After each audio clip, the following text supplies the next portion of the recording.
Welcome back to my channel. I just posted one video, not yet, but just wait. We're gonna react to his story today. Don't know why his name is his story, even though it's not even your story, buddy. What the? Yeah, I need to get a brand new keyboard.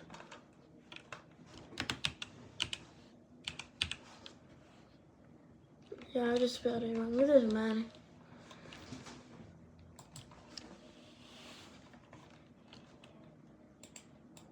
He goes live now? Your day-to-day covered with face. No. Base 44. Shut the fuck. Oh my god, honey, you're finally awake? You've been in a coma for 7 years. I bolted upright and stared at the IV tape on my arm. Okay, My wife squeezed my hand and started crying. I thought you would never wake up. I touched my face to feel my beard, but my chin was smooth. The last thing Buddy, stop texting me.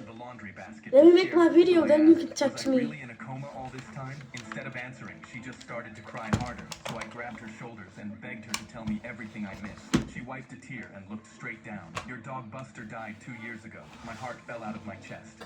My boy Buster. She nodded, so I just burst into literal tears. She grabbed my shoulder. There's something else you need to know. That's when the door swung open, and a huge guy walked in wearing a robe and slippers like he lived right here in the hospital. I froze as he walked straight past me and kissed my wife on the forehead. He patted my leg. Welcome back, champ. My wife lovingly held his arm. This is Dave, my new husband. I stared at his slippers, wondering how I lost my wife to a man dressed like a giant toddler, and screamed, no. I lunged at him, but the IV lines yanked me back and my legs gave out.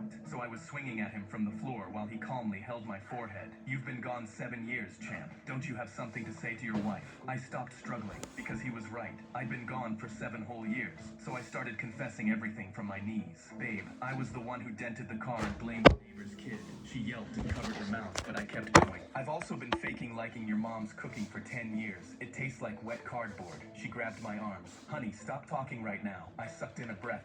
My dad and I were carrying my sister's leather couch when his grip slipped and it came down, crushing his hand as he screamed. I lifted it fast and froze in horror, his hand purple and swelling, his fingers crushed. So I googled what to do.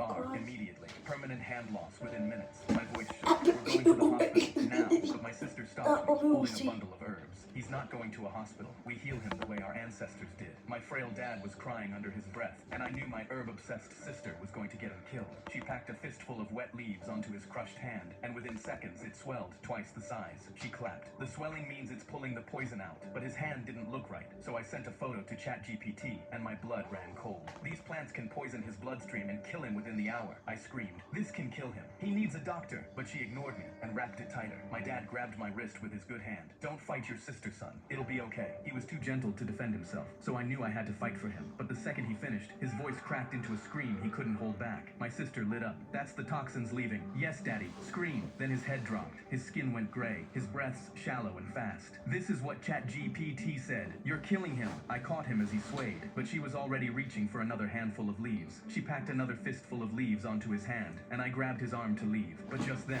the swelling suddenly went down, the purple fading back to pink right in front of me. My jaw dropped as my dad flexed his fingers like nothing had happened. My sister threw her arms in the air. Herbs fix everything. Doctors are a scam. I stood there frozen in disbelief, but she wasn't done. She grabbed my dad by the shoulders, overly confident. Now let me realign your spine, just like our ancestors did. Before I could stop her, she twisted his back hard, and a sickening crack echoed through the room as he collapsed onto the floor, his legs limp beneath him. She broke his back because she thought our ancestors knew everything. I pointed. Can your plants fix that? My dad and I were carrying my sister's leather couch when his grip slipped, and it came down, crushing his... What if I told you your friends have been recording you secrets for years, and you've had no... My little brother and I were admiring Grandpa's war medals, earned the day he got paralyzed, saving his squad, when we spotted his old stair lift right underneath and smirked at each other. I immediately sat on it as my brother pressed some buttons until it jolted sideways with a loud... I looked the officer dead in the eye and lied. What the fuck?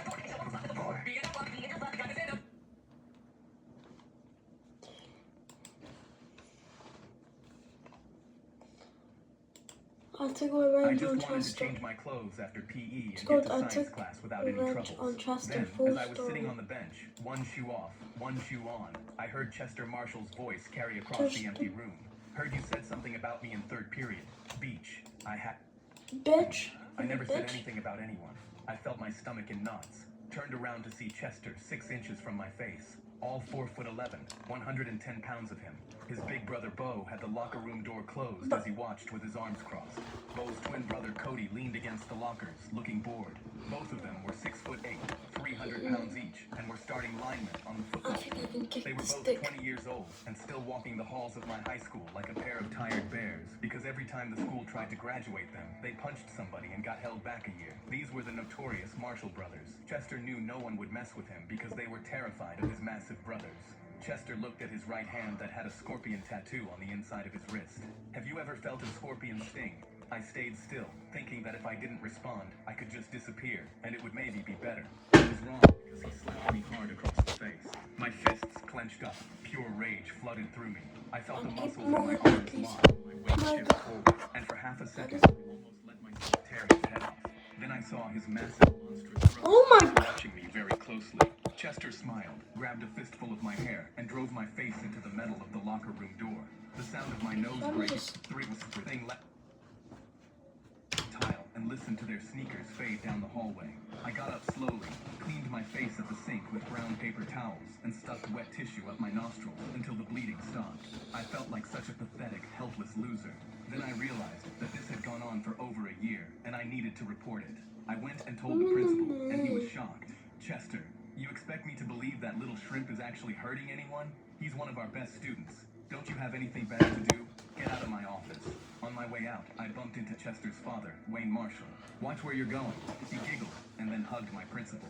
I was horrified. No wonder he backed up Chester. He was friends with his dad. To make matters even worse, Wayne had just come out of prison after a 10-year stint for manslaughter. The principal saw me staring at both of them and nudged Wayne. This dumb kid actually just told me that Chester is picking on him. They both busted up laughing so hard that even the secretary joined in. I felt so small. Then Wayne called out, "Yeah, all 4 feet, nothing of him." They cracked up even harder as the principal blurted out, "Stop, stop, you're gonna make me piss myself." The entire office erupted in laughter.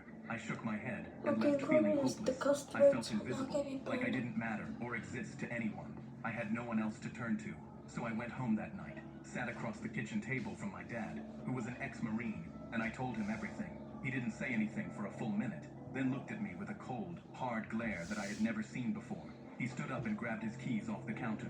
"Get in the truck." We drove for 30 miles in silence. Then he glanced over at me. "This is on me. I thought I had trained you better to defend yourself. I'm really sorry, son. I think it's because after your mother died, I didn't want to be too hard on you. But that's gonna change now." That made me really sad because I knew he had always tried to do his best. I didn't ask where we were going, and he didn't tell me. We finally pulled into a strip mall parking lot. The sign over one of the doors read, "Combat." Next video. Bye bye. We didn't have time because or else that video wouldn't go on YouTube.